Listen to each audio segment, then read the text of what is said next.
नमस्कार, आप देख रहे हैं आज तक। आपके साथ मैं हूं सईद अंसारी।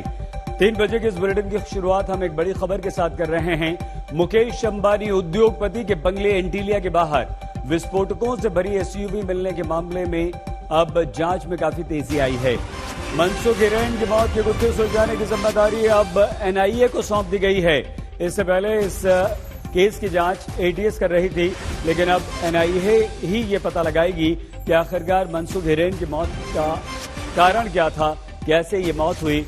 अभी तक एटीएस, महाराष्ट्र की एटीएस इस मामले की जांच पड़ताल कर रही थी कि मनसुख हिरेन की मौत आखिर हुई तो कैसे हुई, मौत के कारण क्या है, एंटीलिया के बाहर विस्फोटकों से बाहर मिली कार से इसका क्या संबंध है, और सचिन वाजे और मनसुख हिरेन किस तरह से एक दूसरे से जुड़े हुए हैं। तमाम बिंदुओं की जांच पड़ताल चल रही थी और वो जांच पड़ताल एटीएस कर रही थी, लेकिन अब एटीएस की जगह एनआईए को जांच का जिम्मा दे दिया गया है। यानी कि एनआईए अब विस्फोटक के मामले, सचिन वाजे और तमाम मामले को लेकर मौत की तफ्तीश भी करेगी। सीएफएसएल टीम के साथ सबूतों की तलाश एनआईए कर रही है। रिक्रिएट किया है। सचिन वाजे के बारे में कई सारी जानकारियां एनआईए को मिल चुकी हैं।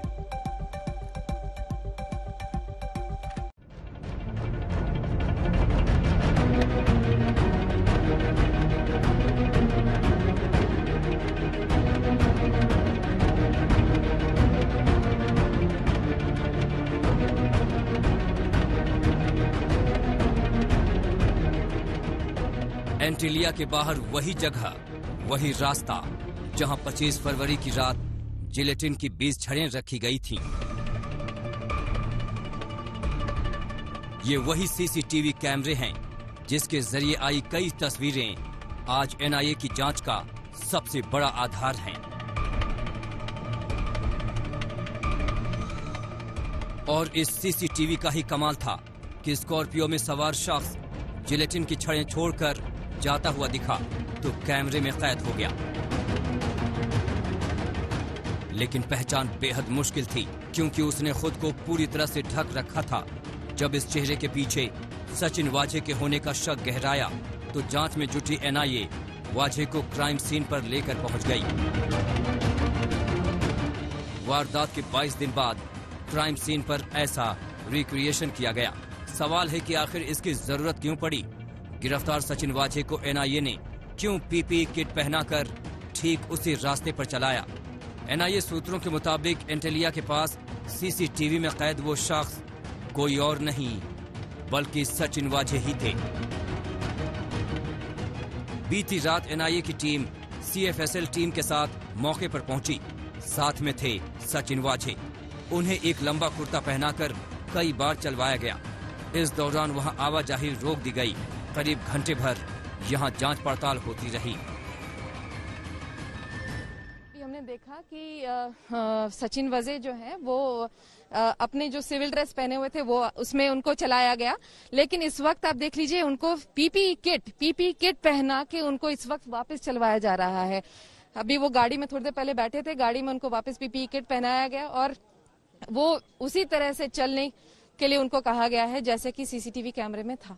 और इस वक्त आप देख लीजिए सचिन वाजे उसी तरह से अधिकारियों का जो आदेश एनआईए के जो अधिकारी हैं, जो भी वो कह रहे हैं, जो आदेश दे रहे हैं, उसके अनुसार वो वैसा ही करते जा रहे हैं। जो कपड़े पहने हुए जो देखा गया था उनको, जो सीसीटीवी कैमरा में जो कैद हुआ था। सीएफएसएल टीम ने उस सीसीटीवी के आसपास से भी सबूत जुटाए जिसमें स्कॉर्पियो खड़ी करने वाले शख्स की तस्वीरें कैद हुई थी। यही वो सीएफएसएल के अधिकारी हैं जो इस वक्त ऊपर चढ़े थे। सर, आप लोगों ने क्या रिक्रिएट किया, सर कुछ बता पाएंगे? नहीं बता पाएंगे सर। क्या देख रहे थे सर आप लोग ऊपर चढ़ के? फिलहाल ये अधिकारी कुछ बताने के मूड में नहीं लग रहे हैं, लेकिन यही वो पूरा इलाका है जिसमें कि वो सीसीटीवी फुटेज जहां पर कि वो कैप्चर हुआ था, उस पूरे फुटेज को एक तरह से कह लीजिए वापस रिक्रिएट करने की कोशिश की। सूत्रों की माने तो सचिन वाजे के पास 2 कुर्ते थे जो उन्होंने क्राइम करते वक्त इस्तेमाल किए। इनमें से एक कुर्ता सचिन वाजे के घर से बरामद हो चुका है। वहीं सूत्रों के मुताबिक उन्होंने दूसरा कुर्ता केरोसिन तेल डालकर जला दिया और मुलुंद में तालाब के पास फेंक दिया था, जिसकी पड़ताल अभी जारी है। बीती रात सचिन वाजे के साथ क्राइम सीन पर रिक्रिएशन कर एनआईए ये भी देखना चाहती थी कि सीसीटीवी में दिखे शख्स की चाल ढाल अंदाज सचिन वाझे से मिलते हैं या नहीं। सौरभ वक्तानिया के साथ विद्या, मुंबई आज तक। एंटीलिया केस में एनआईए ने कल रात उस जगह की पड़ताल की जहां जिलेटिन की छड़ें स्कॉर्पियो कार में रखी गई थी। तो जांच एजेंसी गिरफ्तार सचिन वाजे को लेकर भी मौके पर पहुंची। सचिन वाजे के बारे में कई सारे राज एनआईए को हाथ लगे हैं। यह भी पता चला है कि सचिन वाजे कश्मीर भी आते जाते रहा करते थे। उन्होंने जम्मू कश्मीर के कई आईपीएस ऑफिसर से मुलाकात की थी। उन्हें यह भी कहा था कि वो लश्कर तैयबा के बारे में काफी कुछ जानते हैं। वो आतंकवाद से प्रभावित शोपिया भी गए थे। तो क्या है सचिन वाजे का कश्मीर कनेक्शन? आगे बढ़ते हैं अगली खबर की तरफ। बंगाल के चुनावी लड़ाई में आज प्रधानमंत्री नरेंद्र मोदी ने एक बार फिर से हुंकार भरी। खड़गपुर की रैली में प्रधानमंत्री मोदी ने ममता पर आज फिर कई सारे बड़े हमले किए। बंगाल का बीजेपी पर कर्ज है। बीजेपी जनसंघ से निकली पार्टी है। जनसंघ के जन्मदाता नाम की जनसंघ जन्मदाता जन्मोदाता नाम की जनसंघ जन्मोदाता नाम होच्छे श्यामा प्रसाद मुखर्जी। जनसंघ के जनक इसी बंगाल के सपूत थे। इसलिए अगर यहां सही अर्थ में कोई बंगाल की पार्टी है तो वो सिर्फ और सिर्फ बीजेपी है। दीदी विकास की हर योजना के सामने दीवार बन करके खड़ी हो गई है। आपने दीदी पे भरोसा किया, लेकिन दीदी ने आपको दुर्नीति दी, आपके साथ विश्वासघात किया कि नहीं किया? विश्वासघात किया कि नहीं किया? आपके सपनों को चूर चूर कर दिया कि नहीं कर दिया? 10 साल में बंगाल को बर्बाद किया कि नहीं किया? का भी ट्रैक रिकॉर्ड दलित, आदिवासी, पिछड़ों का हक छीनना, दलितों का हक छीन लेना, आदिवासियों का हक छीन लेना, पिछड़ों का हक छीन लेना, गरीबों का हक छीन लेना और वोट बैंक की राजनीति के लिए तुष्टीकरण करते रहना, यही इनका खेल चला है। दीदी ने बंगाल के युवाओं के, यहां की युवा पीढ़ी के बहुत कीमती 10 साल छीन लिए हैं। ममता बनर्जी भी आज हल्दिया में मौजूद थी। नहले का दहले से जवाब उन्होंने दिया, यानी कि ममता बनर्जी की तरफ से नरेंद्र मोदी को जवाब आया। ममता ने मोदी सरकार पर देश की अर्थव्यवस्था को बर्बाद करने का आरोप लगाया। बीजेपी হচ্ছে সবচেয়ে বড় তোলাবাজ ভারতবর্ষের। পিএম কেয়ারের নাম করে লক্ষ লক্ষ কোটি টাকা তুলেছে, অথচ আজকে জনগণ কোভিড ইনজেকশন পাচ্ছে না। আবার নতুন করে কোভিড শুরু হয়েছে। আমরা বলেছিলাম আমাদের ইনজেকশনটা দাও, আমরা টাকা দিয়ে কিনে নিচ্ছি, আমরা চাই সব জনগণকে দেব। দিল না। বিজেপি পার্টি, ওদের প্রধানমন্ত্রী নরেন্দ্র মোদী ভারতবর্ষের অর্থনীতিকে শেষ করে দিয়েছে। অর্থনীতিতে ধস নেমেছে। নোটবন্দি থেকে শুরু করে ব্যাংক বন্দি। আজকে বলুন তো কবে বলবে হলদিয়া পোর্টটাও বিক্রি করে দাও? বিজেপি একটা রাজনৈতিক দল, ভারতবর্ষের জঘন্য দল, জঘন্য পার্টি। সব বন্ধ করে দেয়, দাঙ্গা করে লোক মারে, খুন করে লোক মারে, শিডিউল কাস্ট শিডিউল ট্রাইব দলিত মেয়েদের পুড়িয়ে দেয় জীবন্ত, ওদের ওয়ার্কাররা জ্বালিয়ে দেয়, ধর্ষণ করে, হত্যা করে, এমনকি বিজেপির পার্টিতেও বিজেপির মেয়েরা সুরক্ষিত নয়। খবর নিয়ে দেখুন কে কি অবস্থায় আছে। तो ममता बनर्जी भले ही प्रधानमंत्री नरेंद्र मोदी के हर वार का पलटवार कर रही हैं, जवाब दे रही हैं, लेकिन बीजेपी की नीति जो है वो काफी आक्रामक है। बंगाल में बीजेपी की रणनीति पर हमने बंगाल बीजेपी के प्रभारी कैलाश विजयवर्गीय से बात की है। जी आपसे पूछना चाहूंगी, आप यहाँ पे यश जी के साथ आए हैं, आप क्या लोगों को क्या कहना चाहेंगे, उनके लिए क्यों वोट देंगे?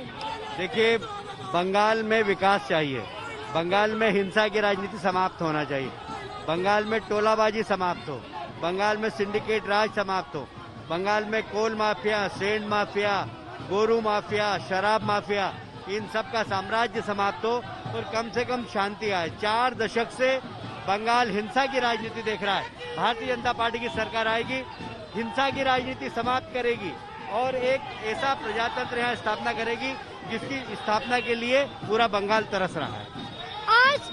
आज प्रधानमंत्री नरेंद्र मोदी कल बंगाल में है और कल बीजेपी का मैनिफेस्टो निकलेगा। मैनिफेस्टो में क्या क्या हम लोग एक्सपेक्ट कर सकते हैं? बंगाल के विकास की पूरी योजना है, गरीब के विकास की योजना है, गरीबी को गरीबी दूर करने की योजना है। गरीबी हटाओ का नारा देते हैं पर गरीबी नहीं हटती, हम गरीबी हटाएंगे और यहाँ पर बेरोजगार नौजवानों को रोजगार देंगे। ये सारी बातों का समावेश है हमारे मैनिफेस्टो के अंदर। आज यश दास गुप्ता के साथ आप जा रहे हैं, आज जब दास गुप्ता के साथ जा रहे हैं तो आप उनको क्या बोलना चाहेंगे, क्योंकि वो अभिनेता है लेकिन यहाँ पे एक कैंडिडेट के तौर पर यहाँ पे जहाँ से खड़े हैं? देखिए, भारतीय जनता पार्टी का कार्यकर्ता एक आइडियोलॉजी से जुड़ा हुआ है और उस आइडियोलॉजी में विकास है। उस आइडियोलॉजी के साथ, उस आइडियोलॉजी का नेतृत्व आज देश के अंदर मोदी जी कर रहे हैं और मोदी जी के नेतृत्व में सारे देश में विकास हो, सारे देश में एक प्रगति हो। पर बंगाल उससे बच रहा था। बंगाल अब इस बार विधानसभा के चुनाव में भारतीय जनता पार्टी की सरकार बनाकर देश के विकास के दौर की बराबरी करेगा और बल्कि आगे निकलेगा, ऐसा हमारा। और आइए अब हम आपको पश्चिम बंगाल के चंडीतला लिए चलते हैं, जो सितारों का मुकाबला यहां हो रहा है। बीजेपी के यश दास गुप्ता की भिड़ंत टीएमसी के सोहम चक्रवर्ती से है। दोनों मशहूर सितारे हैं। आज यश दास गुप्ता ने पर्चा भरा तो कैसा दृश्य था, देखिए आज तक की ये ग्राउंड रिपोर्ट। हम इस वक्त खड़े हैं इस जीप पर जहां पे यश दास गुप्ता जो है बीजेपी नेता और अभिनेता वो नॉमिनेशन फाइल करने वाले हैं, उनको देख रहे हैं यहाँ पे वो सेल्फी ले रहे हैं अपने फैंस के साथ। आप आज तक को क्या कहना चाहेंगे? आप लोगों को, अपने वोटर्स को क्या, अपने फैंस को क्या कहना चाहेंगे? आपके फैंस को आप क्या कहना चाहेंगे? मैं उनको बहुत धन्यवाद देना चाहता हूं, जिस तरह से वो लोग प्यार दिखा रहे हैं, सब दिखा रहे हैं। मेरे ख्याल से मैंने इतना एक्सपेक्ट नहीं किया था, लेकिन मैंने जैसा कहा कि मैं यहाँ पे नेता या अभिनेता की तरह नहीं आया हूँ, उनके घर के लड़के की तरह आया हूँ और बहुत सारे माँ बाप का सहारा बनने आया हूँ। तो मुझे लगता है कि जनता ने भी मुझे उस हिसाब से अपनाया हुआ है। यश दास गुप्ता कह रहे हैं कि वो अभिनेता के तौर पे नहीं आए हैं, लेकिन वो आए हैं घर के लड़के की तरह और घर का लड़का यहाँ पे लोगों से अपनी मोहब्बत, अपने प्यार मांगने के लिए आए हैं। कैमरा पर्सन रतन दास के साथ प्रेमा राजन, श्रीरामपुर में आज तक के लिए। पश्चिम बंगाल चुनाव के लिए बीजेपी ने अपनी आखिरी लिस्ट का ऐलान कर दिया। इस लिस्ट में 17 मुसलमानों के नामों ने सबको चौंका दिया। पहली और दूसरी लिस्ट के प्रत्याशियों में एक भी मुस्लिम चेहरा बीजेपी की तरफ से नहीं था, लेकिन आखिरी लिस्ट में बीजेपी ने मुस्लिम उम्मीदवारों पर बड़ा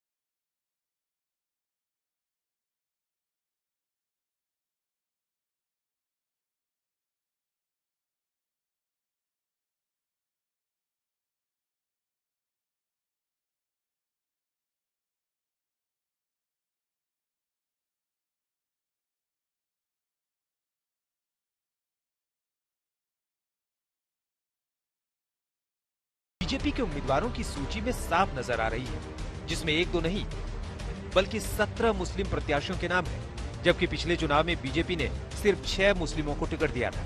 ये आंकड़े उस वक्त आए हैं जब पिछले विधानसभा चुनाव में बीजेपी का एक भी मुस्लिम प्रत्याशी नहीं जीता था। सबसे बड़ी बात, बीजेपी की पहली और दूसरी लिस्ट में एक भी मुस्लिम प्रत्याशी को टिकट नहीं दिया, लेकिन जब आखिरी लिस्ट आई तो उसमें मुस्लिम प्रत्याशियों का ग्राफ अचानक से बढ़ गया। टिकट बंटवारे में बीजेपी ने इस बार उन इलाकों में मुस्लिम उम्मीदवारों को तरजीह दी है जहां मुस्लिम आबादी ज्यादा है। यानी पश्चिम बंगाल में हिंदुत्व को हथियार बनाकर ममता पर वार करने वाली बीजेपी भी मुस्लिम मतदाताओं की ताकत को पूरी तरह दरकिनार नहीं कर पा रही है। पार्टी नेता दावा कर रहे हैं कि पश्चिम बंगाल में परिवर्तन की चुनावी लहर में मुस्लिम समाज भी पीएम मोदी के साथ है और इस बार वो दीदी की हिंदू मुसलमान वाली राजनीति में नहीं फंसने वाले। दरअसल बंगाल में मुस्लिम समुदाय की आबादी 27% के करीब है और बड़ी बात यह है कि विधानसभा की 294 सीटों में से 100 से ज्यादा सीटों पर मुस्लिम वोटरों का सीधा असर है। प्रदेश की ऐसी 46 विधानसभा सीटें हैं जहां मुस्लिम मतदाता 50% से भी अधिक हैं और 16 सीटों पर मुस्लिम आबादी 40 से 50% के करीब है, जबकि 33 सीटों पर मुस्लिम वोटर 30 से 40% है। जाहिर है इन सीटों पर मुस्लिम वोटरों का साथ चुनाव में जीत की पक्की गारंटी बन सकता है। मौजूदा सियासी हाल में इन वोटरों पर सबसे मजबूत पकड़ ममता दीदी की मानी जाती है। मुस्लिम वोटरों पर ममता बनर्जी की पकड़ का अंदाजा इसी बात से लगाया जा सकता है कि 2019 के लोकसभा चुनाव में 70% मुस्लिम वोटरों ने टीएमसी को वोट दिया था और शायद मुस्लिम मतदाताओं पर ऐसे ही भरोसे के जरिए ममता बनर्जी इस बार बीजेपी के जवाब में सॉफ्ट हिंदुत्व वाला फॉर्मूला अपना रही है। टीएमसी ने पिछले विधानसभा चुनाव में 57 मुस्लिम उम्मीदवार मैदान में उतारे थे, जबकि इस चुनाव में 42 मुस्लिमों को ही टिकट दिया। मुस्लिम प्रत्याशियों की संख्या घटाने के साथ साथ ममता बनर्जी अपने प्रचार में चंडी पाठ और देवी पूजा भी करती नजर आ रही है। हालांकि बीजेपी नेताओं का कहना है कि ममता को एहसास हो चुका है कि मुस्लिम इस बार आंख मूंदकर उनके पीछे चलने वाले नहीं और यही उनके बदले रूप की असली वजह है। बीजेपी का दावा है कि बंगाल में तुष्टीकरण की राजनीति के चलते गरीब मुसलमानों पर ना तो वामपंथियों ने ध्यान दिया, ना ही ममता दीदी ने। केंद्र की योजनाओं और विकास के वादे का जिक्र कर बीजेपी ऐसे ही मुस्लिम वोटरों को साधने की कोशिश में है ताकि ममता के मजबूत किले को ढहाया जा सके। कोलकाता से चित्रा त्रिपाठी, इंद्रजीत कुंडू और अनुपम मिश्र के साथ आज तक ब्यूरो। बंगाल में बीजेपी ममता दीदी की चैलेंजर है और इसलिए वो ममता के हर दाव को काटने में लगी है। यहां तक कि बड़े पैमाने पर टीएमसी के नेताओं को भी बीजेपी में शामिल कर लिया गया, लेकिन बीजेपी की ये रणनीति टिकट बंटवारे में मुसीबत बनकर सामने आई।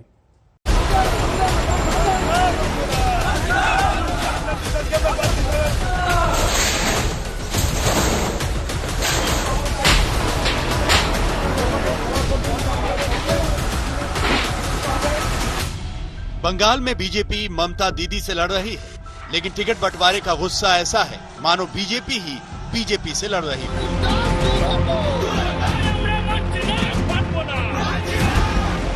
मालदा, उत्तर 24 परगना में दमदम, जलपाईगुड़ी, आसनसोल वो जगह हैं जहां बीजेपी के कार्यकर्ता पार्टी की लिस्ट के खिलाफ सड़कों पर आ गए। सड़कों पर टायर जले, पार्टी दफ्तर में तोड़फोड़ हुई और नारेबाजी तो हुई।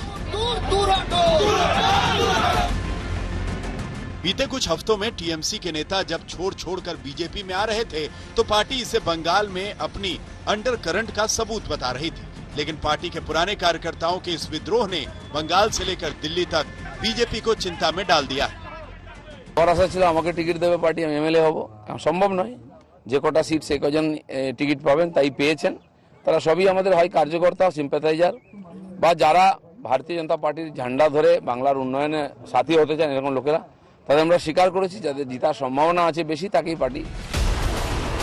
बीजेपी को अपनी दूसरी और तीसरी लिस्ट जारी करने के बाद कार्यकर्ताओं की नाराजगी मोल लेनी पड़ रही है। हालांकि शुरुआत में बीजेपी ने कार्यकर्ताओं के विद्रोह को ये कहकर छोटा करके दिखाने की कोशिश की थी कि टिकट बंटवारों के बाद ऐसा होता ही रहता है। प्रजातंत्र पार्टी है, सब लोग डिसिप्लिन में करना और काम करना जानते हैं। सब मिलकर के ममता जी को चुनाव में शिकस्त देंगे और भारतीय जनता पार्टी को जीत दिलाएंगे। इस बीच पार्टी कार्यकर्ताओं की नाराजगी में बीजेपी कॉन्स्पिरेसी थ्योरी भी देखने लगी है। ये दावा किया जा रहा है कि कोलकाता में बीजेपी दफ्तर के सामने हंगामे में कार्यकर्ता शामिल नहीं थे। वैसे टिकट बंटवारे पर पनपे गुस्से को बीजेपी चाहे जितना ढकने या छिपाने की कोशिश करे, सच्चाई है कि उम्मीदवार तय करने में पार्टी ने चूक जरूर की है। चौरंगी से जिस शिखा मित्रा को बीजेपी ने टिकट दिया, उन्होंने ये साफ कहा कि मैं बीजेपी से चुनाव नहीं लड़ रही। क्या बात है, आज सुन के बहुत एस्टोनिश हो गया, ये कैसे होता है? बीजेपी वाला क्या समझता है मेरे को, तो भी आज क्यों एक बात आता है हम समझते नहीं कि बीजेपी का कोई कैंडिडेट नहीं है। बस यही तो लगता है मेरे को, जी बीजेपी के पास कोई कैंडिडेट नहीं है, तो इसीलिए ये सब कांडो कारखाना हाजी कर दिया। इसी तरह बेलगाछिया से बीजेपी का टिकट पाने वाले तरुण साहा ने भी बीजेपी से अपना नाता होने से इनकार कर दिया। बीजेपी की इसी कमजोर नस को ममता बनर्जी ने अपने अंदाज में दबाया है। মনে রাখবেন যারা গদ্দার যারা মির্জাফর তারা আজকে বিজেপির প্রার্থী। বিজেপির পুরনো লোকেরা নেই, তারা দুঃখে ঘরে বসে কাঁদছে।